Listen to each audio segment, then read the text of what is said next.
as your career is rich in one of the top multinationals in the world, uh, actually a food giant, um, your first task is to work closely with the customer before you walk into a boardroom. This is a journey that many youngsters of today cannot understand. Uh, what is your view? Sir, if you are handling a mass product, if you don't know the feeling of the masses, just because you are qualified to be in the boardroom, you think there is a success story? Sir, anyone who is coming, even is a you need to know basics. If anyone goes to boardroom to handle basic things or the marketing or anything without any understanding, I can guarantee that person is a total failure. I mean, I don't have to have any question mark or anything. No, but we witness many things. So if you have, I'm not saying you have to suffer, but you need to have the right understanding of the basics. If the foundation is good, your building is obviously good. You need to have the right foundation. You need to have the grassroots level understanding, especially I'm talking about FMCG. FMCG products are the masses. So how come you get into the boardroom without having masses feeling? So this is what our people cannot understand. Youngsters cannot understand. Be sit on the floor. Then you will realize how difficult is the floor. Difficulty become experience for you to understand. Dr. Anta, you are MBA veteran. So do you think that just today you pass out guy who can understand your degree well? MBA is not a rocket science. It's the reality what you are talking about.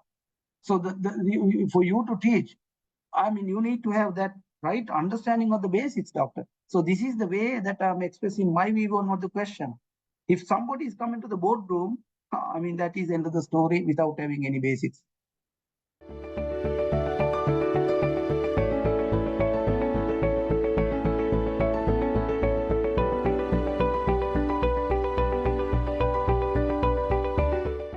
Adventures. We have one exceptional individual with us today to talk about his career journey. To formally introduce our speaker for this afternoon, I'd like to welcome Dr. Ruhanta Adukorla, the pioneer behind the MBA Diary series, to introduce him. Doctor, over to you. Thank you very much, Ruth. And it's nice once again to be together. Had a lot of outstanding people on our show. We've had ambassadors from China, UK, Brazil, Indonesia. We've had the likes of Simon Arnold, who is a branding guru uh, from UK. You've had academics like Malcolm McDonald's, Professor Malcolm McDonald, once again out of UK, and we have had all the key chairmen of companies on our show. So the 50th MBA Diary, we had the chairman of Sunshine Holdings and the chairman of the Ceylon Chamber of Commerce, Vish Govindasamy, who came on board. And then on the 100th one, we had the only Sri Lankan who has served on a British top 100 board, Lalit Dimel, the former chairman of Reckitt Benckiser, who came on board. And then, of course, 125th, we had a person who was the ambassador for Thailand, who came and talked about how Sri Lanka needs to relook at their tourism identity. And today we are on the 150th. So we were wondering as to who is going to be featured. And and we have, I think, one of the only Sri Lankans who have served on a multinational board for 40 years, which actually tells us as to why he was selected to be the 150th MBA Diary. Just to give a quick view of the person in place, So here's the person who has been 40 years in one company.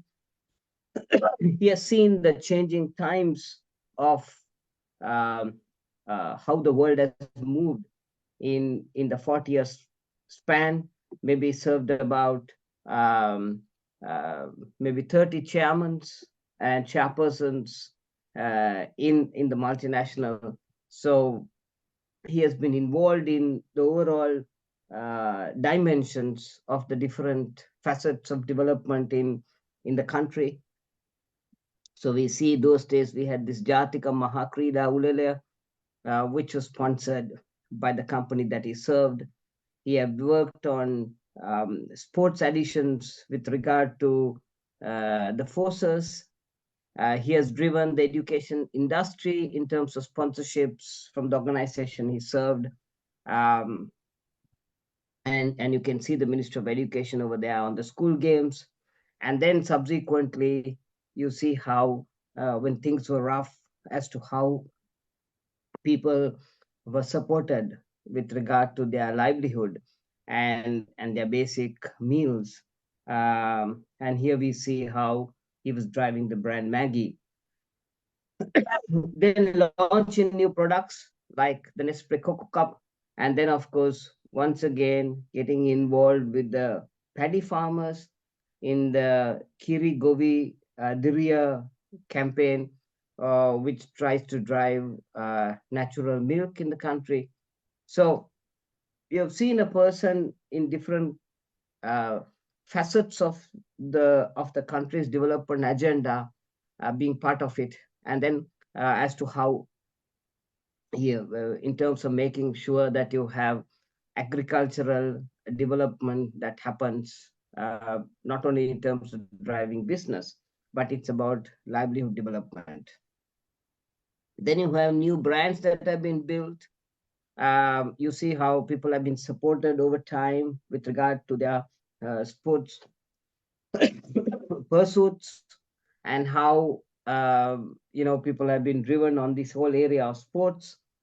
And then subsequently how you looked at this whole area of coconut cultivation as a way of driving the agricultural industry, which employs about 1.5 million people, but they contribute only 28% of the value to the GDP of the country. So that was agricultural based. And of course, good times that were held. You've seen how things have moved over time. And then, of course, the different kinds of presidents that he had come in contact with in his 40-year lifespan in the corporate world. Uh, been very strongly into cycle parades, and then, of course, the awards that the organization has won during that 40-year space on National Export Awards, the stock exchange, and the kinds of branding, um, uh, uh, finance achievements, the Corporate Citizen Awards, and then, of course, how you got involved in the overall drive of industry, and the different kinds of personalities that have come to play uh, for the company that he served, right? It was totally company driven. And then subsequently has taken industry roles in the Industrial Association, where he championed driving good governance, development of the business, where he has performed as chairman of Industrial Association, and then, of course, the Maldives Business Council in terms of driving exports out of Sri Lanka. Then he was picked by the government of Sri Lanka on 3 consecutive occasions to drive exports, which made him to travel all over the world. And this is what was done in China, the Export Development Board, and then, of course, at World Expo, he had to give leadership to the country in terms of positioning the exports in the global export chain of 125 countries. This was in Milan. And then, of course, you had a lot of work that was done in the Southeast Asian and South Asian region, in terms of how exports had to be built from a $4-5 billion to a $10 billion business. So this was in Rwanda, in Kigali, and this was the monthly export meetings that are held with exporters. And then, of course, you had this whole thing of trade council negotiations, and here you can see the Canadian ambassador. So continued in this whole area of driving exports into, where, facilitation was done to driving different parts of the business, like the boat industry exports into apparel, into tea, and fish. You see here at the lower end was a export industry initiative on the fish industry. And then, of course, few good men are in Sri Lanka, and now he's been asked to drive the overall education platform in the future. And then, of course, leading companies in the leasing and finance industry. So we have a person who is the vice president of Nestle Lanka Limited, 38 years, outstanding experience, going on 40, former chairman of the Export Development Board, Industrial Association, National Packaging Center, former director of Trade Finance PLC, Gem and Jewelry, and Sri Lanka Coconut Cultivation Board. And he has led many trade delegations into Kenya, to Bahrain. Those are presidential delegations. And then, of course, ministerial committee delegations to Vietnam, China, South Africa, Mozambique, Switzerland, Swaziland, and India. Ladies and gentlemen, the person we're talking about is Bandula Egodage. Over to you, Bandula. Dr. Rohanta, thank you very much. Before I start, I take only 1 minute. Personally, in my different role, to say a big thank you for your initiative and your team for reaching 150th episode. It's not that easy bringing all the opinion leaders into this platform for the benefit of our your organization, the brilliant organization, Happy MBA Diaries. So it's a long journey. Congratulations for event and your initiative and your team's efforts. So that is the first thing that I just want to say, apart from my discussion. And also, thank you for inviting me. It's a great honor and privilege to be here. I mean, when you really compare with other 149 speakers, I'm nobody. I'm a small, speck of the whole ocean. If you really look at the stature of the other people who came to this platform.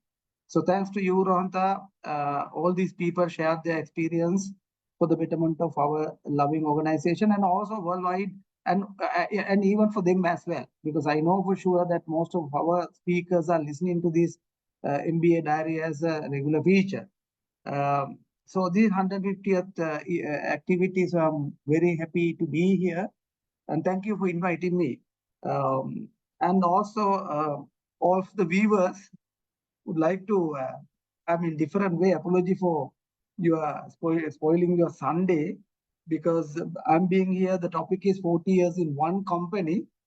So I'm trying to put the relevance at the nowadays, even though it's a sort of a trumpeting act, like saying that 40 years in one company, but the current scenario, current context, I think it looked like something, I don't want to say unique, something real abnormal, right? I see the different picture.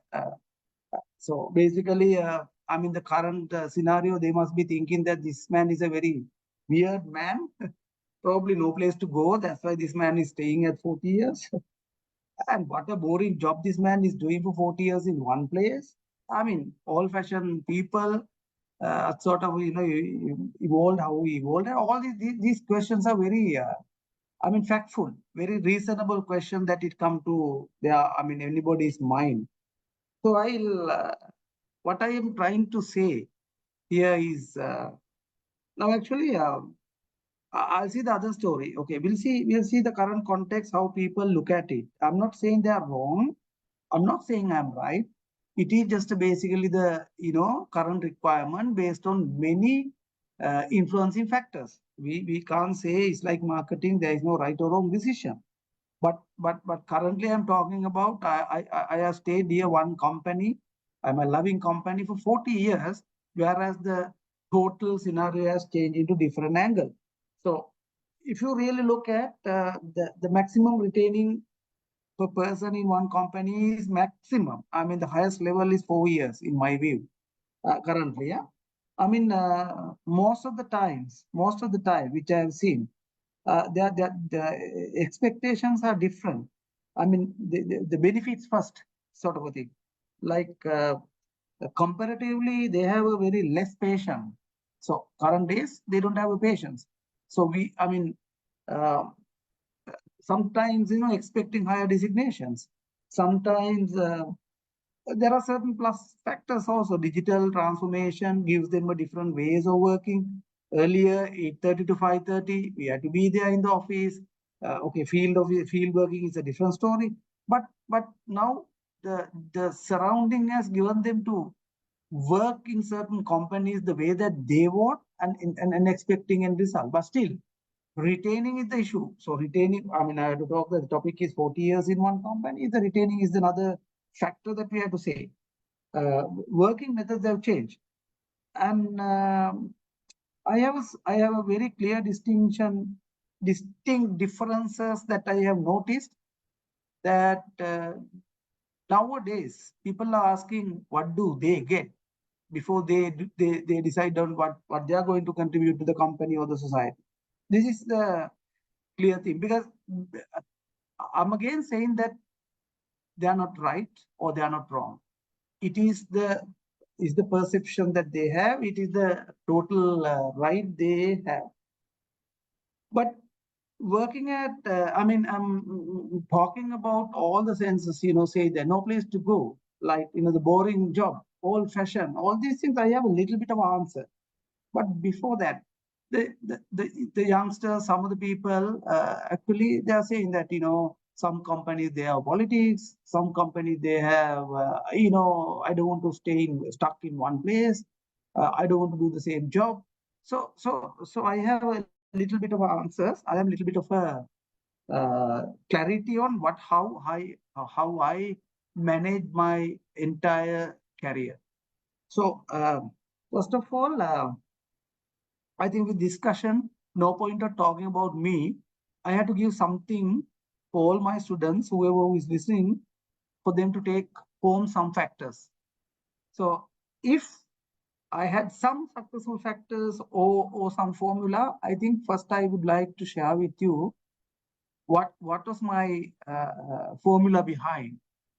Those things may be relevant in nowadays or maybe not relevant, but this is I'm sharing whatever the small basics, the very basics that I have followed right throughout, and I consider it as a successful factors for my life career. So number one, please make yourself redundant. It is the factor, because most of the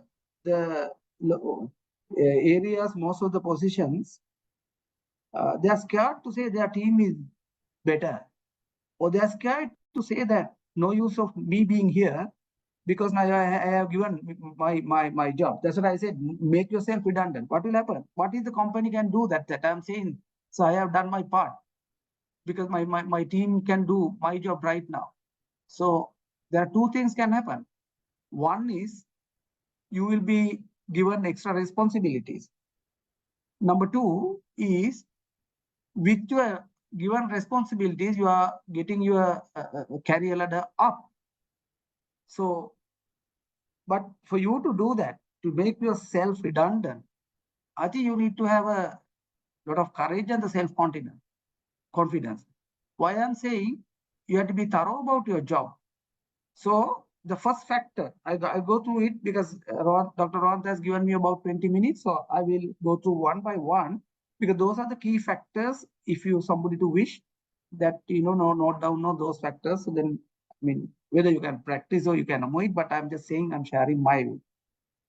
For me, that is the first one. Make yourself redundant. That's how I grown my career there also. Number two is basically everybody has to measure your journey. I mean, it's a long expression. What I'm trying to say. See, good old days, your king, next king is decided. How? Because the king's son is the next king. So if you really look at, in individual run, what is the journey he has? He has not run even an inch. In my scenario, I'm talking to myself. My journey is 1,000 miles longer, because how I started point, I will explain where I started. Today, where I am. I'm not a big man. It all depends on the journey, what you have run. So no point of getting everything onto your platter and you are staying in the same comfort zone. And if you are not moving to the next level, it is not money per se. It is the career. The money is one part of it. Don't work for money. Money will flow into your place. Money is basic things. Like, sometimes you will be happy to have your satisfaction even without money. So that is what your decision. But all what I'm trying to say, if you born into this world, you have to have some journey. So journey depends. How long you are on the journey, that is what we are very much concerned about. It is not the position that where you are today. It's the journey that you had. How long you have been running or how long you have been walking through. So that's what I said. It is not the position where you held. Your journey defined where you start. So the point is measure your journey. Number three, whatever you do, put 100%, not 99%, 100%. Failure or success, you need to put 100%. Because if you don't put 100%, you can't take a call on what you have done. All the decisions are not right. I mean, if all the decisions are not right, we are not human beings. All the decisions that we take, these decisions are taking on the certain external factors. As leaders, as people, whoever who has taken the decision at that time, that is relevant for that period. It may not relevant for next period. So therefore, the third point, what I'm trying to say is put 100%. Put 100% on what you do. I'm 100% sure it will work. It will work, and at least if it doesn't work, I'm 100% sure you will find where you went wrong, and you will correct it and you will move up. Next point, what we have done is basically nobody is almighty. Two minds are always better than one mind. So I have been practicing even today. Whoever I don't believing in subordinates, whoever colleagues I am working with, those colleagues are much better than myself. So what is my leadership role? Getting their strengths and put into one basket and showing the result. So even within my working my lovely company or export development board, though whatever Dr. Rohan said that all the areas I have worked, it is not me, it is the team. But the leadership should be able to get everybody's strength into one basket. I practice one important thing in my life, even for the future. I generally work with the people's strength, but I monitor people's weakness.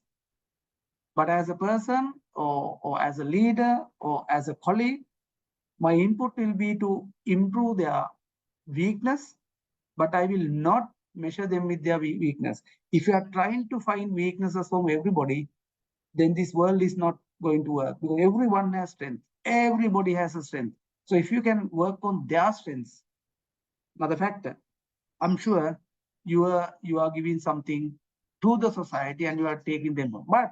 But very important as a leader, you need to understand your colleagues' weakness and advise him personally, or correct them personally, or help him to get away from their weakness. That is one more practice. And similarly, the point, trust your team. Trust your team. Different challenges, different ability they have over the years. Youngsters, all people, they are different mindsets. but you need to trust them. You need to trust them. Even if you are working, if one rogue is working, but you have to trust at that level. Then we can change the world. Trust him, but trust doesn't have 90%. Trust 0 or 100. So we should give that confidence to them to understand this man is not in between. You are trusting him 0 or you are trusting him 100%. So you can't have a gray area. Actually, this one I learned from my multinational experience, especially the foreigners, especially foreign management. They are that. They trust 100% until the person will get into no trust bracket. No trust, they don't have any in-between move. I think it works. It works because if you break one time trust, it's not trustworthy person. So therefore, that is another important point that I'm practicing. And have a very genuine engagement with all stakeholders. If you have to blast somebody, blast it. Absolutely no problem. Even we can recall our those day teachers. We still remember the tough teachers that we had. I don't think that we have a huge, big sort of, comparatively big respect for the people who are just there. But the tough people, they put extra effort to correct us. So that it's okay. They are expressing their view. I mean, intentions are very clear. So that's why I have the genuine engagement with all stakeholders. And another important factor, be happy with what you get, is a containment. Example, if I'm planning to buy a helicopter, up until now, I'll be very unsatisful man. So every time I'm thinking of buying a helicopter. But it doesn't mean that you don't have a vision. We need to have a vision. We need to have a plan, but it has to be a realistic vision where you can be contentful. I mean, you are content with what you are having, then you have become a everyday happy man. It doesn't mean that, irrespective of, I just got example only. I mean, anything is your, as per your expected, you have to be very contentful man. This is another debatable area. In 1985, when I joined, and up until now, I did these two roles together. I love my job, I love my organization. So nowadays, it is basically unconditional love. There is I love my job unconditionally. I love my organization unconditionally. So there is two things. But at some point of time, I asked whether I should have both in this situation. I had a chat with also. I mean, Dr. Ranta, you also can, give some your views also. Wherever you go, you need to have I said 100% put, and I love your job. So whatever the job you carried, you put 100% and you love your job. But nowadays, people are asking me, why do you want to love your organization? Say that when you are expert, when you have the expertise of certain job, your competitor is offering. But up until that point, you love your job, you are working, and you love your organization up until that point. When you are moving to some other organization, you can love with the previous organization. Then my argument that gentleman was saying is, I don't want to mention the name. He was challenging me. How come you, because you are being 40 years in one place, you are saying you love your organization. What will happen to the other people? But still, I stay in one point. I'm not saying not to love your organization. You need to love your organization as long as they are. I'm changing my version. But I still love my organization. I still love my job. But the debate is basically, you have to love your job. Job is not the cursing factor. I love my job. That means you are anticipating to get into the job, not to, oh my God, this morning I have to go for a job. No. Organization, I don't know, if you are loving your job and you are working in the same organization, automatically you are loving your job. It's like you love all the kids. So obviously your kid also within that. So same scenario. So those are the success factors if I have, or some mechanism that I practice, Dr. Rohanta. So I have another 5 minutes for me to first part. I will finish it off within 5 minutes somehow, exactly the 8 minutes. So now I'm moving as per Dr. Rohanta's guidance. So how I started. My friends, I'm not a gifted person. I face during my school time, my childhood time, everything, whatever the difficulties available in, remaining in this world, I faced it because I lost my father when I was 7. After that, my mother had to take care of my family. So that means until my mother passed away, I didn't have mother's blessing also. Okay, blessings were there, but physically my mother was not there. She was working abroad and Colombo, and because I'm from Ambalangoda, tiny village called Manimulla, and I studied in Dharmasoka college. So that's my start. So purely on Sinhalese based education, the lovely school. I did many activities during my school time.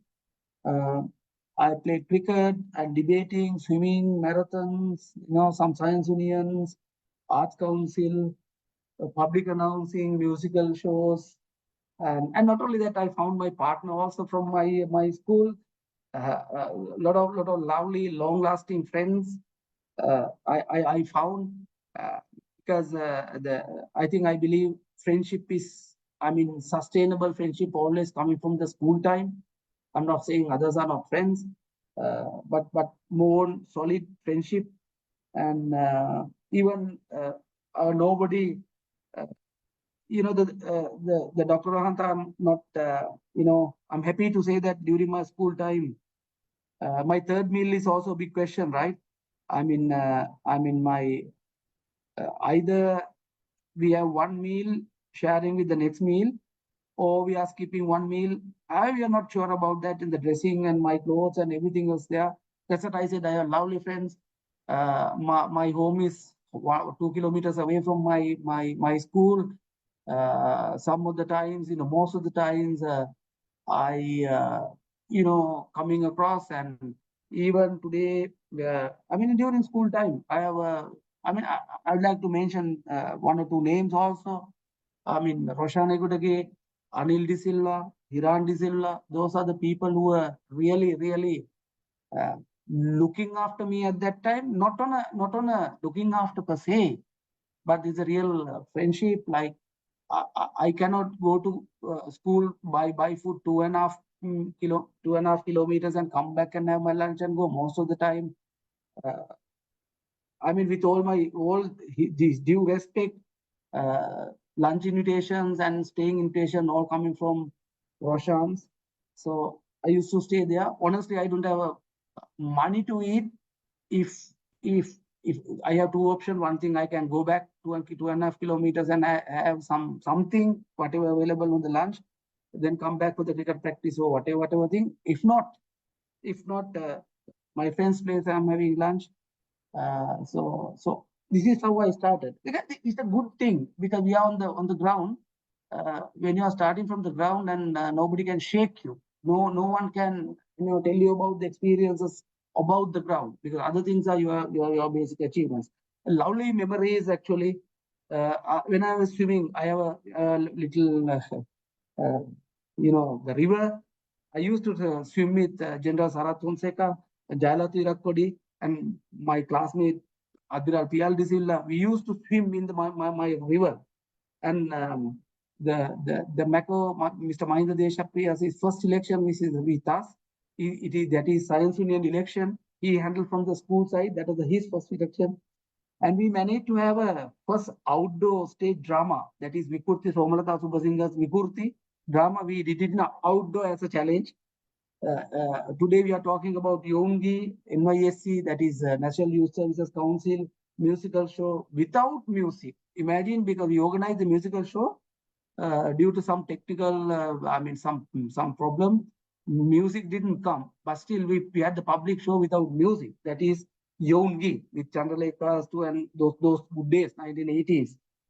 And I had the privilege of, announcing Pandit Amardeva's Dolos Mahepana. I was the official announcer for that musical show. And Madhura Sagi musical extravaganza, we started the public shows during 1980s with all the prominent artists.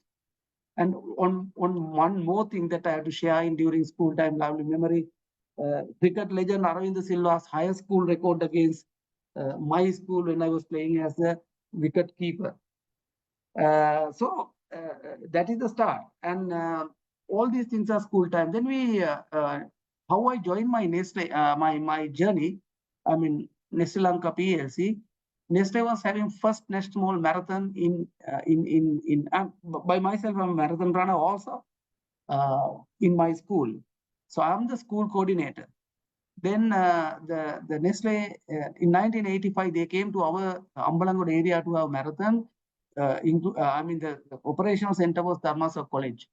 So end of the marathon they offered me a job. It is the lowest position of Nestle Lanka. I didn't know anything. I was A-level pending at that time.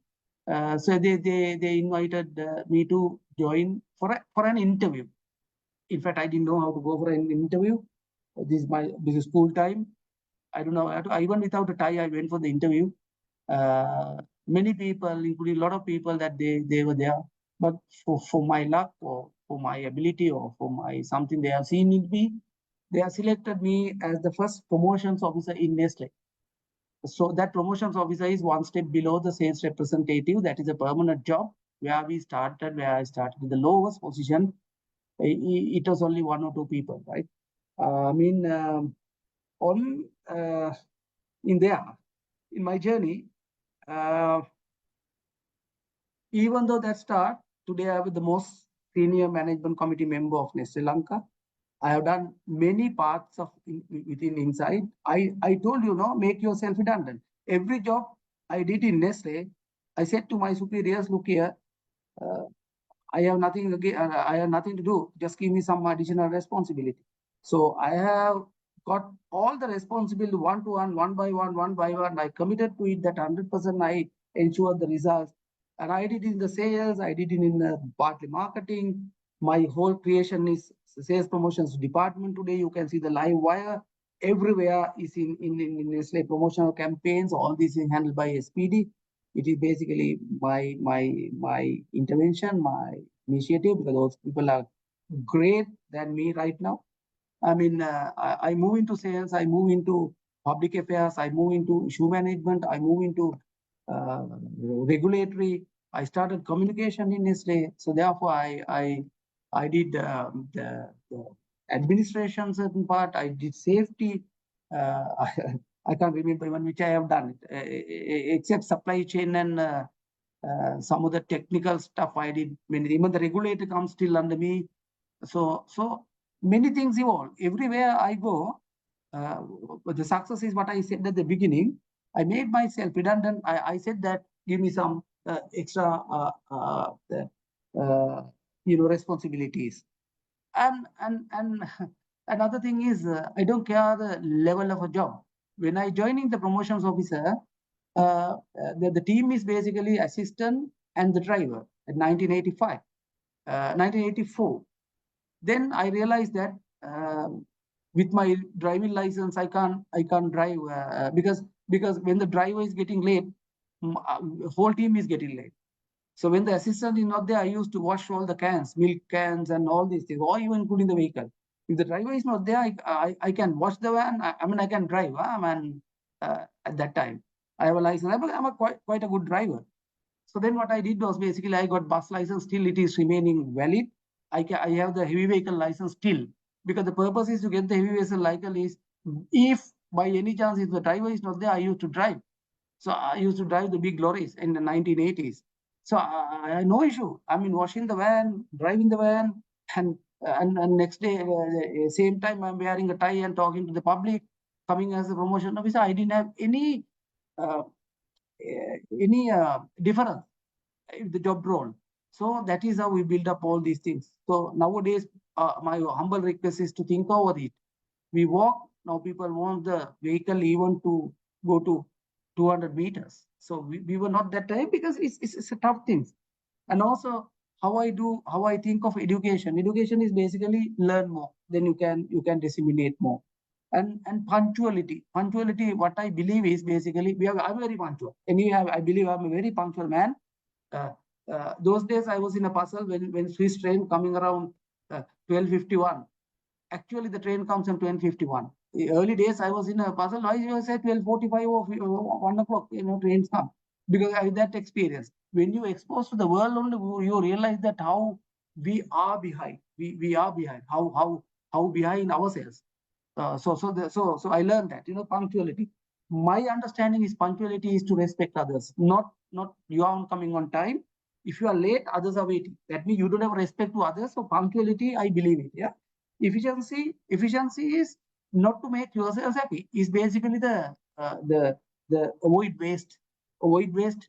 Efficiency is you avoid waste. That's my understanding. Honesty. Uh, to make yourself transparent. If you are honest, you don't have to keep anything in your mind because it's the true factor. Because you don't have to keep in your mind everything because it's a true factor. You are honest. You are honest. If even 10 years time, if someone asks, you are telling the truth. So be honest rather than having another huge pressure or not having the honesty within you. Dedication. Even in home, have some dedication. Dedication is the comfort of followers. If you don't have the dedication, your followers will never ever touch because this guy will come at whenever the comfort zone is not dedicated enough. So you make sure that you are dedicated. If I given a job, I am dedicated. I'm 100% sure I'm dedicated. Otherwise, I will not take that one. Agree to disagree because in this world you are not the almighty guy. So you say that this is my view. But the most important thing is this corporate world. You are within the board, you may have a different version, different understanding, but that different understanding you throw out at the board. But the majority of the decision of the board, you have to act as the team. Therefore, you are carrying the majority decision, even though you are against on the board. So this is very important thing when you are working on the corporate. And the teamwork. My understanding, it is agree to disagree. Earlier point, it is basically self-confidence. I am still believing in what I say, but I respect others. Therefore, I know what I believing. That is called self-confidence. Agree to disagree. And the teamwork, everyone is important. If you think that I am only the important person, that's the end of the story. So I am a strong believer of the teamwork. Last thing that I just want to ask you. You mean to say no politics in these organizations, or no politics or preferences or bosses? Well, no, everywhere is the same. You should be able to understand what politics, and even within, for you to live in these worlds, you are living in the politicized world. So you need to understand you can't be a politically influenced man, but you should be able to understand what politics going on. It doesn't mean that you are taking the advantage of politics. That is the whole meaning, that any organization, I face politics, so who cares about that? Sometimes it's the top-down direction coming in. It's the worst politics. So how do you manage that? Stay with your values, but manage in the right way. So that is the last point that I just want to, because the students might ask that, there are so many politics, how to retain. There is no good or bad company. It is up to you to make that company good or bad. I have done it because look at me at the same way. I have worked with the multinationals, the total private sector. I have worked in the government sector. I have worked in semi-government. So I've been exposed. All these organizations have different level politics. Doesn't matter. You are not a politically influenced person. You are a person who believes your work, who believes you, and with your self-confidence. Dr. Ranta, I don't know whether I have given my view as you expected. So I'm okay, sir. Thank you. That is my explanation for the answers. Perfect, perfect. And a lot of questions have come in, and I'm going to just pick some of them only. The first question, very interesting question. They say that 20 years in a multinational is equal to an MBA. 40 years means your conceptual skills are equivalent to a doctoral candidate. Can you share one key memorable business issue which, in your mind, was something that really turned the way that Nestle worked? Okay, I have done, we have done as a team many things, but one thing very special, doctor, you are saying memorable thing. I'm just sharing. Very recently, pandemic, many companies closed down. Many things. Sometimes at least stop for what do you call, stop for at least 2 weeks, or factories closed. Um. Uh, one second, doctor, because I just uh, you asked about yeah, the crisis. I just note down something here. Yes. See, I'm happy to say the pandemic time. What are the biggest issue? The biggest issue is uh, supply chain and producing stuff. You need to ensure the supply chain is working, and you need to ensure the factory is running. So Nestle Lanka, I'm happy to say, not a single day close, my dear friend. All the suppliers work. We have done our level best to ensure all our people mobility. We ensure our distribution is intact. So I think what you are saying is basically the network and justification and the experience that we have, we put into the practice and explain to the government and the mobility, and this is the winning story compared to all other most of the companies. Very interesting question. I mean, you're getting some fantastic questions. It says Sri Lanka is facing one of the craziest times where 89% of people's expenditure is more than their income. Uh, what is your advice to a youngster? I mean, it's the fact. It's the fact. First thing I believe, Dr. Ravanta, the so-called expenditure is education is a part of it, because when you really look at your shelter, your food, and I think education comes third. When you are having the right shelter and you are coming on the food, third is education. Now, obviously, even though we are talking about this 89%, my understanding is the youngsters who are in the education level, they still get some push for the education, even with a lot of difficulties. But that is a fact. But it doesn't mean, I mean, Sri Lanka is privileged. When you really look at the education, we need to define education, and also we need to understand the which level you can afford. Obviously, Dr. Ranta, if I want to go to, okay, number one is skill. If I want to go to Cambridge, two things that you need to have. One is the skill. Even if you have a skill, if I cannot afford, I cannot go to Cambridge.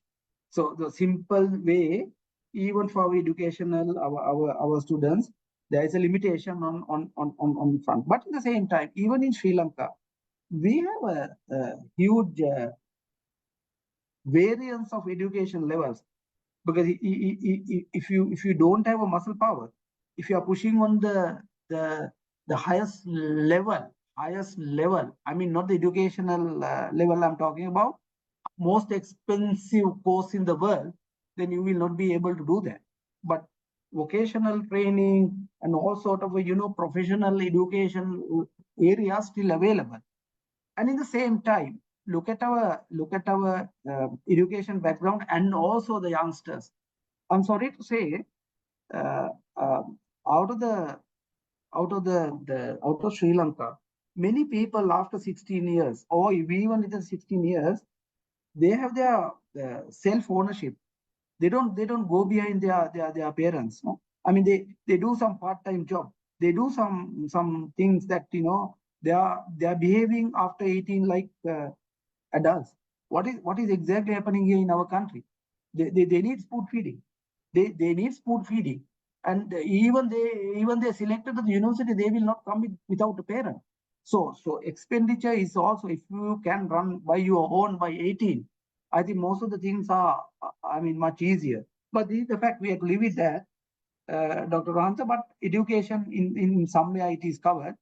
But I'm very optimistic it will ease, because our education is basically free education still available, but the education is not fully affected because of this reason, in my view, Doctor. Very interesting question coming from a lady, and she's saying, as your career is rich in one of the top multinationals in the world, actually a food giant,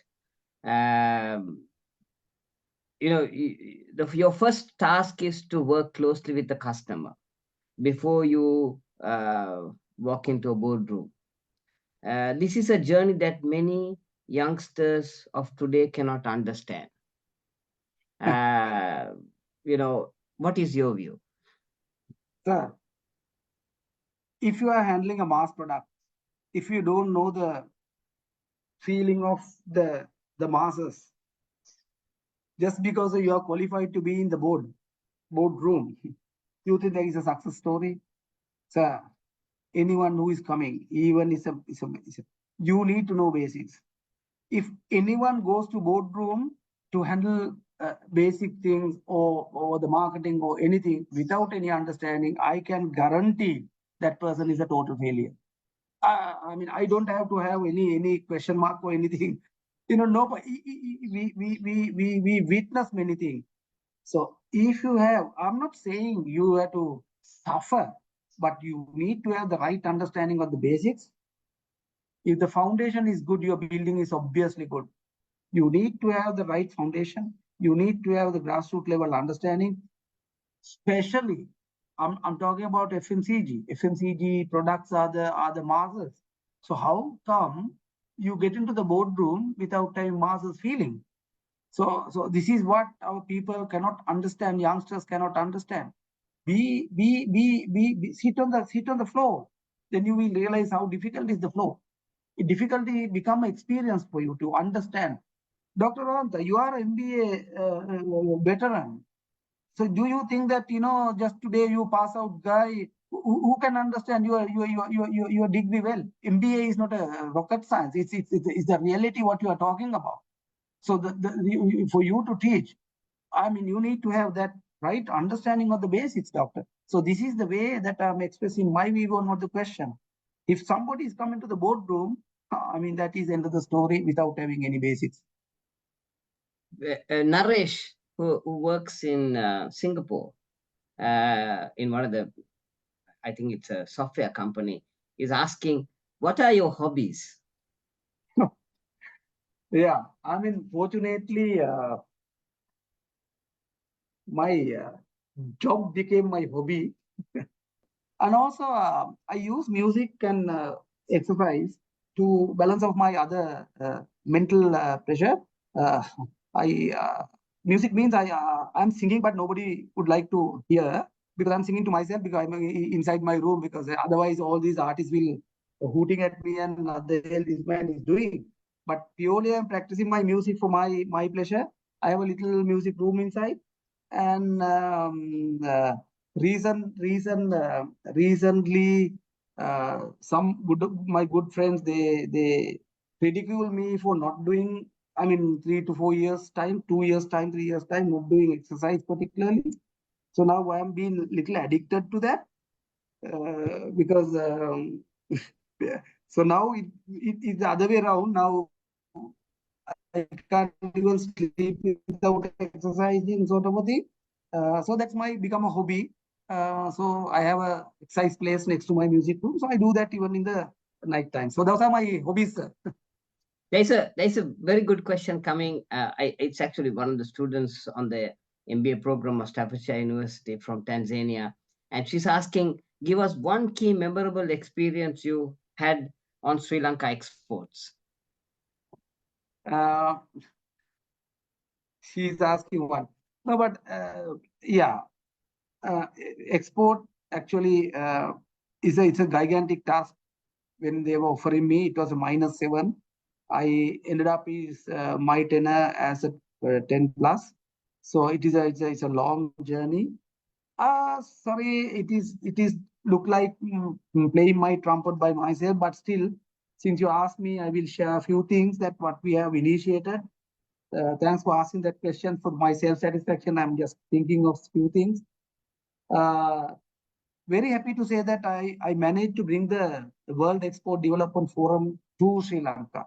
Many interview panels, many bargains. So in 2016 in Sri Lanka, we had the Sri Lankan World Export Development Forum. By the time it reached here, I was not here. I moved to the I moved from my position as the chairman.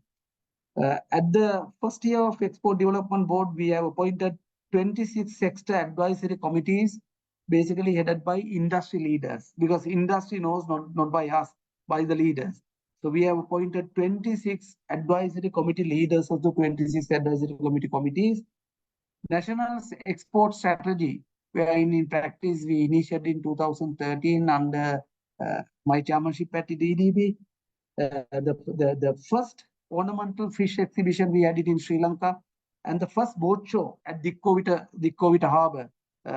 Ladies and gentlemen, we produce boat from Sri Lanka to give it to Netherlands, like countries. It's a huge export opportunity. We did it in the Dikkovita Sri Lankan expertise at that time. First global rubber conference, we have been known as the best rubber, but we did the first global rubber conference in Sri Lanka in 2014. And we established national organic control, that is we call NOCO control unit. I'm so sorry, I don't know what's the status of that, because people are spending a lot of money on organic certification. We established it in the locally to save a lot of money going outside, so it's there. And we're happy to say that with a bit of a pride, we managed the biggest export exhibition called Reflection of Sri Lanka parallel to Chogam. So those are the milestones that we had during our time. But I think Dr. Rohanta, you and I did a gigantic task. If you can recall, you being the Director General of World Export, World, what do you call Milano World Exhibitions? World I can't. Expo. World Expo. But I think it is not my initiative, but we had a gigantic task that the Director General was Dr. Rohanta as the chairman of Tourist Board. I'm a partner of that. Actually, we are given only three weeks time to organize that. 3 weeks time exactly. I think that is one of the key factor that I think we can remember how well we did it. Even the stall area, myself and Rohanta together went to the Italian ambassador, and they gave us free of charge. Those are the times. I mean, we flew to Italy for 2 times and find the place, and we did Expo Milan. So that is another important factor. So thanks, Doctor, asking for that. It refreshed my EDB memory also. There is a very, very interesting question coming, but it's anonymous. They very specifically said not to divulge the source. It says, you have worked with 9 presidents of Sri Lanka. What is your reading for 2024 elections? Dr. Ranta, you put me in the. Let's. Yeah, I had the. What shall I say? I had the privilege of working or associate with almost all the presidents in Sri Lanka. It's a privilege that I have. I must say, all presidents are unique in their views, because otherwise they can't come as a president. I mean, I know that some of the presidents I know very closely, some of the presidents we know directly, distantly, some of the presidents I work with my predecessors' influence. So therefore they are very unique, and they have their different leadership skills, and also I believe that leadership is emerging, and it is. I mean, they understand the need of the people, but that is why they are coming as if they are elected by vote. So therefore, having said that, all the presidents, they are unique characters, unique personalities. They have their strengths separately. So next point is basically that is the past. If you really look at the current scenario, I mean, currently we have a breathing space in my view because we face many things, it evolved. But I have to say the fact. As I said earlier, every president has taken the decision at that time, thinking that that is the right decision at that time, that period. So therefore, we cannot call that president has taken the call at that time and that is wrong. So every decision has justifying reasons, compelling reason for him to take. So now position, now we move into the journey. Now we are facing different challenges.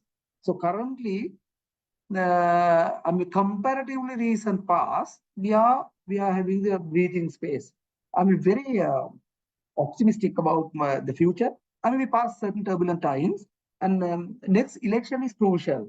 My hope and pray all our voters will go vote for the right reason, because not to go behind land pack or bottle of arak sort of a status. If you continue to do so, I don't think that the real essence is coming to the floor, because everybody to understand the current scenario, what sort of a economic drive that we need to have, and what sort of a bold decision that we need to take. Because even though we are having a breathing space, we are not totally out of wood. I mean, it is up to us to go worse or to have a improved version. So the next election, whoever who comes, I don't think that there is a reverse. I think whoever will come to the power has to continue the same trend. Otherwise, there will be another disaster. So we don't need any disasters anymore. In Sri Lanka is quite enough now. I think we need to move, because it is our future. This is our country. This is our people. So when the things are on the right track, people will come back. I don't think that expatriation and all these things will work if we are in the right direction. I think we are in the right direction currently. I think we need to continue. So the election is, my prediction is that it is not the common, famous aid supported election. It should not be. The voters have to be equally take the responsibility of what we are doing, and we need to really assess the current economic factors. One last question. I know I have taken a lot of your time, but today's media reported that you'll be taking on a World Bank project for modernization of agriculture. But the question is, if you have another life, will you select Nestle? What is defined by Nestle? Of course, if I have another life, if Nestle is offering that, I will jump and take. Dr. Rohanta, apart from the financial stability, apart from the privileges, apart from all these things, what is Nestle in different? Nestle, you don't need what you have eaten yesterday. What is your father doing? What is your school? How much of money you have? And also whether you are black or white, or you drive a Mercedes or Maruti. Nestle doesn't need any of these things. Nestle put us in deep waters. I have to say that. Nestle, I mean, stay in Nestle is not that easy. They put you in the deep waters. You don't need anything. If you have the skill, if you have the right intention, they will give you swimming aids to come out of the pool. They will give you everything that you require to swim, but they don't care what thing that you have. That means the good thing is, if you are committed, if you know what you are doing, they will really appreciate. Person like me, who is coming from deep down south, from a small village, Ambalangoda, and doesn't have any, anything. Even today, I don't know my English better. I studied in Sinhala, not a single word in English. They groomed me. They gave me the opportunity to learn many things. They put me to many exposure. So not because they are supporting me, they gave me all the support to perform my work or perform my job. So any organization can stay in those things. If you can be leaders, so that means you are there. So Nestle is basically gave that opportunity for me. And if small person like Bandula Egodage can come up to highest level of multinational, and people who are listening to me, you guys are masters. You can go. Your life is never ending. Your life we cannot think of. That's been I'm taking to myself as the example.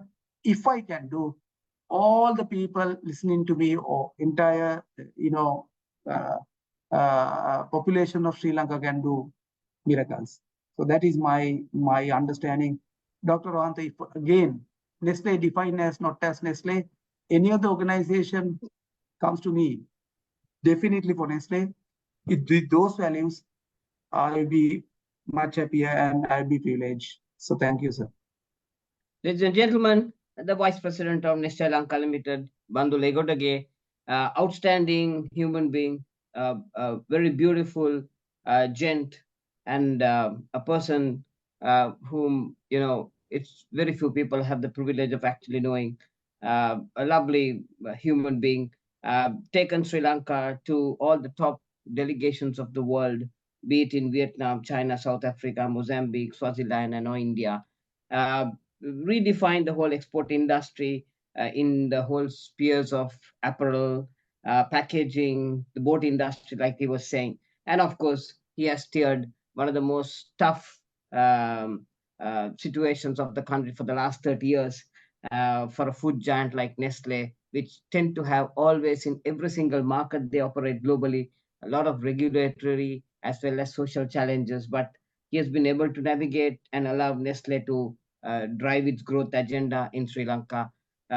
So few good men in Sri Lanka are not let go. And as he joins World Bank for another project on modernization of agriculture, it's lovely talking to you, and uh, see you soon. Ruth, over to you. Mr. Bandula Egodage, for taking your Sunday afternoon and spending so much time with us, sharing your insights and your experiences with our students and the general audience here on the platform, and also on humble beginnings to remaining humble through a soaring. Many of our students would have taken something, learned something to help improve their own career paths, or rather their experience in their own organizations.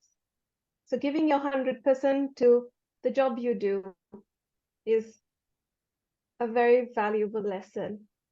And what you can give to your organization more than what you take as equally important. So with this, as we draw to an end of this milestone edition of the MBA Diary series, I would like to start off by thanking the technical team for the technical support extended on this fine Sunday afternoon, all the students who joined in, and the general public. I would also like to thank our well-wishers here in Sri Lanka and abroad.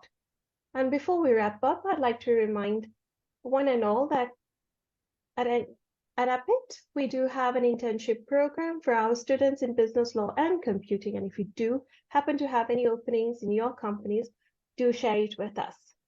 And with this, I'd like to wish everyone a good afternoon till the next MBA Diary.